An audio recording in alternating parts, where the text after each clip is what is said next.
13 अगस्त साल 2020 को मध्य प्रदेश के उज्जैन में नाना खेड़ा बस स्टैंड के नजदीक होटल नटराज की तीसरी मंजिल पर स्थित कमरा नंबर 303 में एक वेटर खाली कप और प्लेट लेने के लिए जाता है।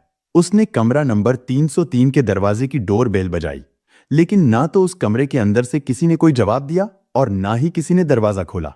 वेटर के बार बार बेल बजाने पर भी जब दरवाजा नहीं खुला तो परेशान हाल वेटर दौड़ते हुए सीधा होटल मैनेजर दुर्गेश के पास पहुंचा। होटल मैनेजर दुर्गेश उस समय रिसेप्शनिस्ट से बातें कर रहे थे। वेटर ने घबराए हुए लहजे में कहा कि सर, कमरा नंबर 303 का दरवाजा नहीं खुल रहा है। हालांकि मैंने कई बार डोर बेल भी बजाई और दरवाजा भी खटखटाया, लेकिन फिर भी ना तो अंदर से किसी की आवाज सुनाई दी और ना ही किसी ने दरवाजा खोला। वेटर ने मैनेजर दुर्गेश से कहा कि शायद उस कमरे में कोई है ही नहीं, लेकिन मैनेजर के कुछ कहने से पहले ही उसके पास बैठे हुए रिसेप्शनिस्ट ने जवाब दिया कि मैडम तो कमरे में ही थी, लेकिन उनका साथी किसी काम से बाहर गया हुआ है। रिसेप्शनिस्ट ने मैनेजर दुर्गेश को बताया कि उस लड़की का साथी बाहर जाते समय यह कहकर गया था कि मैं थोड़ी देर में आता हूं, तब तक तुम लोग मैडम का ख्याल रखना। लेकिन उसे गए हुए काफी देर हो चुकी है और वो अभी तक वापस नहीं आया। रिसेप्शनिस्ट ने कहा कि मैं उसे अभी फोन करता हूं। इसके बाद रिसेप्शनिस्ट ने विजिटर्स रजिस्टर में कमरा नंबर 303 के कस्टमर का फोन नंबर देखा और उसके नंबर पर फोन किया, लेकिन उसका फोन स्विच ऑफ था। रिसेप्शनिस्ट ने उसे कई बार फोन लगाने की कोशिश की, मगर उसका फोन हर बार बंद ही आ रहा था। रिसेप्शनिस्ट ने यह बात मैनेजर दुर्गेश पटेल को बताई। मैनेजर दुर्गेश पटेल को भी यह बात कुछ अजीब लगी। इसके बाद मैनेजर दुर्गेश तुरंत वेटर और रिसेप्शनिस्ट को अपने साथ लेकर कमरा नंबर 303 पर पहुंचते हैं। मैनेजर दुर्गेश पटेल ने भी कमरे का दरवाजा खुलवाने की बहुत कोशिश की, लेकिन काफी प्रयास करने के बाद भी जब अंदर से किसी ने दरवाजा नहीं खोला और ना ही कमरे के अंदर कोई हलचल हुई, तो उन्हें किसी अनहोनी की आशंका होने लगी। उन्हें लगने लगा था कि हो ना हो कमरे के अंदर जरूर कोई गड़बड़ है, क्योंकि कमरे में लड़की के साथ ठहरा हुआ युवक भी थोड़ी देर में आने की बात कहकर होटल से निकल चुका था और कई घंटे बीत जाने के बाद भी वो वापस नहीं आया था। साथ ही उसने अपना फोन भी स्विच ऑफ कर दिया था, जिसकी वजह से मैनेजर दुर्गेश को लग रहा था कि शायद उस लड़के ने ही कुछ किया है। इसके बाद घबराए मैनेजर दुर्गेश पटेल ने रिसेप्शन पर रखी उस रूम की डुप्लीकेट चाबी मंगवाई, लेकिन जैसे ही उस कमरे को खोला गया तो वहां का दृश्य देखकर उन तीनों के होश खराब हो गए, क्योंकि उस कमरे में बेड पर उस लड़के के साथ आने वाली लड़की का शव पड़ा था। उस लड़की का चेहरा खून से सना हुआ था। ये सब देखकर मैनेजर दुर्गेश की हालत बहुत ज्यादा खराब हो गई। वो लोग समझ गए थे कि उस लड़की के साथ आने वाला व्यक्ति ही उसका कत्ल करके वहां से फरार हो गया है। असल में होटल नटराज जाने माने होटलों में से एक था, जिसके ऑनर एक रिटायर्ड पुलिस ऑफिसर थे जो कि इंदौर के रहने वाले थे। इधर होटल के दूसरे कस्टमर्स को भी जब होटल में किसी लड़की के कत्ल की जानकारी मिली तो वो लोग भी भागते हुए कमरा नंबर 303 के सामने पहुंच जाते हैं और फिर देखते ही देखते कमरा नंबर 303 के सामने कस्टमर्स की भीड़ जमा हो गई। क्योंकि मामला एक लड़की के कत्ल का था, इसलिए मैनेजर दुर्गेश पटेल ने इस घटना की जानकारी तुरंत नाना खेड़ा पुलिस को दे दी। होटल में हालात बिगड़ते देखकर मैनेजर दुर्गेश पटेल ने होटल के मालिक को भी फोन करके सारी बात बताई। सूचना मिलते ही नाना खेड़ा पुलिस की टीम भी तुरंत होटल नटराज के कमरा नंबर 303 पर पहुंचती है, लेकिन वहां का मंजर इतना भयावह और खौफनाक था कि पुलिस वाले भी घबरा गए। हालांकि वहां के हालात को देखकर पुलिस भी समझ गई थी कि ये मामला कत्ल का है, इसलिए पुलिस ने घटनास्थल की बारीकी से जांच करनी शुरू कर दी। जांच के दौरान पुलिस वालों ने देखा कि जिस लड़की का शव बेड पर खून से सना हुआ पड़ा था, उसकी उम्र करीब 20 से 22 साल के आसपास थी। देखने से वो किसी सामान्य परिवार की लगती थी, लेकिन उस लड़की को बड़ी ही बेरहमी से कत्ल किया गया था। इसके बाद पुलिस होटल के स्टाफ से भी पूछताछ करती है। होटल मैनेजर दुर्गेश पटेल ने पूछताछ के दौरान पुलिस को बताया कि ये लड़की जिस लड़के के साथ यहां आई थी, उसकी उम्र लगभग 23 या 24 साल के आसपास थी। दुर्गेश ने आगे बताया कि जब ये लड़की उस लड़के के साथ होटल में आई थी तो उस समय इसके कंधे पर एक कैरी बैग था। देखने से ऐसा लगता था जैसे ये किसी कॉलेज की स्टूडेंट हो। मैनेजर दुर्गेश ने बताया कि उन दोनों ने होटल में शाम तक रहने के लिए कमरा बुक किया था। कमरा बुक करते समय उन्होंने खुद को पति पत्नी बताया था। इसके बाद वो दोनों कमरा नंबर 303 में चले गए थे।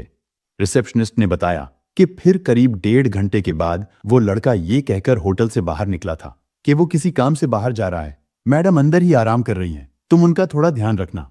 लेकिन उसके जाने के कुछ समय बाद जब एक वेटर नाश्ते और चाय की प्लेट लेने कमरा नंबर 303 में गया तो लड़की ने दरवाजा नहीं खोला, जिसकी वजह से होटल के मैनेजर ने कमरे की दूसरी चाबी मंगाकर दरवाजे को खोला था। इसके बाद पुलिस ने उन दोनों का नाम और एड्रेस पूछा तो मैनेजर दुर्गेश पटेल ने विजिटर्स रजिस्टर लाकर पुलिस के सामने रख दिया। पुलिस ने उस रजिस्टर में उन दोनों लड़का और लड़की का नाम और पता चेक किया। वैसे तो आमतौर पर इस तरह की वारदात करने वाले लोग अपना नाम पता सही नहीं लिखवाते, लेकिन यहां पर ऐसा नहीं था, क्योंकि उन दोनों ने होटल में अपना नाम और एड्रेस बिल्कुल सही बताया था, जिसमें लड़की का नाम तनु परिहार जबकि लड़के का नाम सुभाष पोरवाल लिखा हुआ था। इसके बाद पुलिस उन दोनों के परिवार वालों को इस वारदात की जानकारी देती है और उन्हें तुरंत होटल नटराज में पहुंचने को कहती है। इस दुखद घटना की खबर मिलते ही उन दोनों के परिवार वाले आनन फानन में होटल नटराज पहुंचते हैं, लेकिन जैसे ही तनु परिहार के परिवार वालों की नजर अपनी बेटी के शव पर पड़ी तो वो लोग दहाड़े मार मार कर रोने लगे। उन लोगों का रो रोकर बुरा हाल था, क्योंकि जिस तनु परिहार का कत्ल हुआ था वो घर की सबसे बड़ी बेटी थी। खैर, किसी तरह पुलिस और होटल के स्टाफ ने तनु के घर वालों को संभाला और उन्हें तसल्ली देकर चुप कराया। इसके बाद पुलिस ने तनु के शव का मौका मुआयना किया। तनु का शरीर बुरी तरह जख्मी था। उसके गले पर एक निशान जबकि उसके पेट पर 3 गहरे घाव के निशान थे, जो किसी तेज धार हथियार से किए गए थे। छानबीन करने के बाद तनु परिहार के शव को पोस्टमार्टम के लिए हॉस्पिटल भेज दिया गया। इसके बाद तनु की मां आशा देवी की तहरीर पर सुभाष पोरवाल के खिलाफ कत्ल का मामला दर्ज करके आगे की जांच शुरू कर दी गई।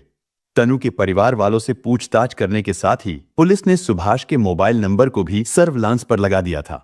जनता और मीडिया के प्रेशर की वजह से पुलिस भी तेजी से इस मामले की जांच करने में जुट गई थी और फिर साइबर सेल की मदद से मात्र 24 घंटे के अंदर ही सुभाष की लोकेशन का पता लगा लिया जाता है। उसकी लोकेशन आगरा में पाई गई थी। इसके बाद नानाखेड़ा पुलिस ने आगरा पुलिस की मदद से सुभाष पोरवाल को अरेस्ट कर लिया और फिर उसे नानाखेड़ा पुलिस स्टेशन लाकर उससे कड़ाई से पूछताछ की गई। दरअसल सुभाष शुरू से ही बिगड़ैल और आवारा लड़का था। उसने बड़ी मुश्किल से 10th क्लास पास की थी। इसके बाद सुभाष ने भी अपने पिता आत्माराम पोरवाल की तरह ही ऑटो रिक्शा चलाना शुरू कर दिया। सुभाष न्यू इंदिरा नगर कॉलोनी में रहता था। उसके घर के सामने ही तनु परिहार भी अपने परिवार के साथ रहती थी। तनु के पिता की मृत्यु हो चुकी थी। उनके परिवार में उसकी मां आशा देवी और उसके 2 छोटे भाई थे। घर का खर्च चलाने के लिए तनु की मां आशा देवी एक छोटी सी किराने की दुकान चलाती थी, यानी उनके घर की आर्थिक स्थिति ज्यादा अच्छी नहीं थी। अपने 3 भाई बहनों में तनु सबसे बड़ी थी। उसके पिता की मृत्यु तभी हो गई थी जब तनु बहुत छोटी थी। इधर पति की मौत के बाद बच्चों की परवरिश की जिम्मेदारी मां आशा देवी के कंधों पर आ गई थी, जिसे उन्होंने बहुत अच्छे से निभाया था। आशा देवी ने मेहनत मजदूरी करके अपने सभी बच्चों को अच्छी शिक्षा दिलाई थी। उनकी बड़ी बेटी तनु बीकॉम 2nd ईयर की छात्रा थी। तनु परिहार एक सुंदर और मिलनसार स्वभाव की लड़की थी। क्योंकि तनु और सुभाष के घर आमने सामने ही थे, इसलिए वो दोनों एक दूसरे को देखते हुए और एक साथ बड़े हुए थे। लेकिन जब तनु ने जवानी की दहलीज पर कदम रखा तो सुभाष मन ही मन तनु से प्यार करने लगा। सुभाष तनु के प्यार में इतना पागल था कि वो तनु से बात करने के लिए, उसके करीब आने के लिए अपने ऑटो का भी इस्तेमाल करता था। असल में जब तनु कॉलेज जाने के लिए घर से निकलती थी तो सुभाष पहले से ही अपना ऑटो लेकर उसके इंतजार में खड़ा रहता था। वो तनु को अपने ऑटो में बैठाकर उसके कॉलेज ले जाता और फिर उसे कॉलेज से वापस लेकर भी आता था। सुभाष तनु को उसके घर के करीब छोड़ देता था। उधर तनु भी अब धीरे धीरे सुभाष से प्यार करने लगी थी। इसके बाद उन दोनों को जब भी मौका मिलता तो वो दोनों एक साथ घूमने फिरने भी जाने लगे थे। समय के साथ साथ उन दोनों का प्यार परवान चढ़ता रहा। वो दोनों एक दूसरे के साथ शादी के सपने देखने लगे और जब भी वो दोनों साथ होते थे तो अपने शादीशुदा जीवन के बारे में बातें करते थे। सुभाष तनु को ऐसे सपने दिखाता कि तनु भी उन सपनों में खो जाती थी। वो दोनों शादी करके अपना घर बसाना चाहते थे। इसके बाद 9 जुलाई 2020 को, यानी इस घटना से 1 महीना पहले, उन दोनों ने कोर्ट मैरिज कर ली। इसके बाद 23 जुलाई को चिंतामण गणेश मंदिर जाकर उन दोनों ने पूरे रीति रिवाज के साथ शादी कर ली। इस तरह सुभाष और तनु शादी के बंधन में बंध गए थे। यहां तक तो सब कुछ ठीक था, लेकिन जब इस शादी के बारे में अपने घर वालों को बताने का समय आया तो सुभाष ने बिना झिझक इस बात की जानकारी अपने परिवार वालों को दे दी। उसके परिवार वालों ने उन दोनों की शादी को स्वीकार भी कर लिया था, लेकिन इधर साहस ना जुटा पाने के कारण तनु ऐसा नहीं कर पाई। प्यार की भावनाओं में बहकर उसने सुभाष से शादी तो कर ली थी, लेकिन अब उसे बहुत पछतावा हो रहा था, क्योंकि अब उसे अपनी मां का प्यार और पिता की मृत्यु के बाद उसके लिए उसकी मां का जीवन भर का संघर्ष उसे याद आ रहा था। अपनी मां की कुर्बानियों के सामने तनु को अब सुभाष का प्यार कम लग रहा था। उसकी मां ने उन तीनों बहन भाइयों को बहुत कठिनाइयों से पाला था। इन सब चीजों को देखकर वो अपनी मां से धोखा नहीं करना चाहती थी, इसीलिए उसने शादी का ये राज अपनी मां से छिपाए रखना ही सही समझा। लेकिन इधर अब सुभाष से बर्दाश्त नहीं हो रहा था, क्योंकि वो तनु के साथ शादीशुदा जीवन गुजारना चाहता था। इसलिए वो तनु पर साथ रहने के लिए दबाव बनाने लगा। लेकिन जब शादी के बाद भी तनु उसके साथ रहने के लिए तैयार नहीं हुई, तो सुभाष के सब्र का बांध टूट गया। उसने तनु के खिलाफ एक खतरनाक प्लान बनाना शुरू कर दिया। इधर जब तनु को यह पता चला कि उसकी मां उसके लिए एक अच्छे लड़के का रिश्ता तलाश कर रही है, तो उसे लगा कि मां का दिल दुखाना ठीक नहीं है। लेकिन जब सुभाष को पता चला कि तनु की मां तनु के लिए लड़का तलाश कर रही है, तो उसे तनु पर और भी ज्यादा गुस्सा आने लगा, क्योंकि तनु जब पहले ही उसके साथ शादी कर चुकी थी, तो फिर वो किसी और से दूसरी शादी कैसे कर सकती थी। इसके बाद सुभाष ने तनु को समझाने की बहुत कोशिश की। वो तनु के सामने हाथ जोड़ता है, उसकी मिन्नतें करता है और उसे अपनी शादी का वास्ता भी देता है, लेकिन तनु सुभाष की कोई भी बात सुनने के लिए तैयार नहीं थी। 13 अगस्त यानी घटना वाले दिन सुभाष का मन बहुत उदास था। वो एक बार तनु से मिलकर उसका आखिरी फैसला सुनना चाहता था। उस दिन सुभाष ने यह भी तय कर लिया था कि अगर इस बार भी तनु ने उसके साथ रहने से इनकार किया और अगर तनु ने किसी और से शादी करने की बात कही, तो वो उसे खत्म कर देगा, क्योंकि वो चाहता था कि अगर तनु उसकी नहीं हो सकती तो फिर किसी और की भी नहीं हो सकती। इसके लिए सुभाष ने होटल नटराज को चुना। होटल नटराज में कमरा खाली है या नहीं, ये जानने के लिए उसने अपना नाम विकास बताकर पहले होटल के मैनेजर दुर्गेश पटेल से बात की। इसके बाद सुभाष ने तनु को मैसेज करके कहा कि तुमसे कुछ जरूरी बात करनी है। उस दिन तनु ने भी सोचा कि आज सुभाष से मिलकर वो इस मामले को खत्म कर देगी। इसके बाद तनु ने अपना कोचिंग बैग और एक पानी की बोतल उठाई और अपनी मां से कोचिंग जाने की बात कहकर वो सुभाष से मिलने के लिए चली गई। इधर सुभाष ने एक दिन पहले ही मार्केट से जो चाकू खरीदा था, वो उसे लेकर तनु से मिलने के लिए निकल गया। इसके बाद वो तनु को उसके घर के सामने से ही अपने ऑटो में बिठाकर उसे होटल नटराज ले गया। वहां उन्होंने होटल में एक कमरा बुक किया। फिर वो दोनों कमरा नंबर 303 में चले गए। कमरे में पहुंचकर सबसे पहले सुभाष ने चाय और नाश्ता मंगवाया। चाय पीने के दौरान ही सुभाष ने तनु के साथ फिर से अपने शादी को लेकर बात करनी शुरू कर दी। लेकिन बात करते करते उन दोनों में बहस होने लगी और ये बहस इतनी ज्यादा बढ़ जाती है कि उन दोनों में झगड़ा शुरू हो जाता है।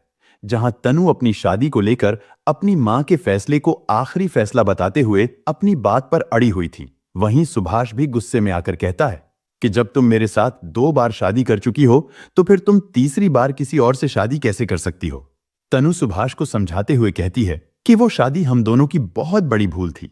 तनु ने सुभाष से कहा कि अब मैं अपने परिवार के खिलाफ नहीं जा सकती, क्योंकि मेरी मां ने मेरे पिता के बगैर बहुत मुश्किल से हमारी परवरिश की है। तनु ने कहा कि मैंने पहले ही अपनी मां से छुपकर तुमसे शादी करके बहुत बड़ी गलती की है, लेकिन अब मैं तुम्हारे साथ रहकर दोबारा गलती नहीं करना चाहती। तनु ने कहा कि मैं अपनी मां को और दुखी होते हुए नहीं देख सकती, इसलिए मैं अब अपनी मां की पसंद के लड़के से ही शादी करूंगी। लेकिन ये बात सुनकर सुभाष भड़क जाता है। सुभाष का चेहरा गुस्से से लाल हो गया था। उसने कमरे में टहलते हुए तनु से कहा, तो क्या हम दोनों एक दूसरे को भूल जाएं? इस बात पर तनु ने गर्दन झुकाते हुए कहा कि हाँ सुभाष, हम दोनों के लिए यही ठीक रहेगा। लेकिन सुभाष ने चाकू निकालते हुए तनु से कहा कि तुम मेरी थी और मेरी ही रहोगी। इतना कहते ही सुभाष ने तनु का गला रेत दिया। वार इतना तेज था कि तनु की आधी गर्दन कट गई। तनु चीखते हुए बेड पर गिर पड़ी। उसके बेड पर गिरते ही सुभाष ने उसके पेट पर भी कई वार और किए। तनु कुछ देर तड़पती रही और फिर उसका शरीर हमेशा के लिए शांत हो गया। सुभाष ने जब देखा कि तनु का शरीर ठंडा पड़ चुका है, तो उसने तनु का फोन उठाया और काम का बहाना बनाकर वो होटल से बाहर निकल गया। वहां से निकलकर वो अपने ऑटो से पहले शाजापुर बस अड्डे पर पहुंचा। फिर वहां से बस पकड़कर वो अपनी मौसी के घर आगरा चला गया। सुभाष पोरवाल से पूछताछ करने के बाद पुलिस ने कत्ल में इस्तेमाल किया गया चाकू, तनु का मोबाइल फोन और ऑटो रिक्शा को भी अपने कब्जे में ले लिया था। इसके बाद पुलिस ने सुभाष पोरवाल के दिए गए बयान और सबूतों के आधार पर चार्जशीट तैयार करके उसे कोर्ट में पेश किया, जहां से उसे जेल भेज दिया गया। दोस्तों, इस घटना को सुनाने का उद्देश्य किसी का दिल दुखाना नहीं है, किसी को परेशान करना नहीं, बल्कि आपको जागरूक करना है, आपको सचेत करना है। दोस्तों, इस पूरी घटना के बारे में आपकी क्या राय है, कमेंट बॉक्स में जरूर बताएं। और अगर हमारी मेहनत पसंद आई हो तो इस वीडियो को लाइक करते हुए शेयर भी करें। अगर आपने अब तक चैनल को सब्सक्राइब नहीं किया है तो हमारे चैनल को सब्सक्राइब कर लीजिए। धन्यवाद।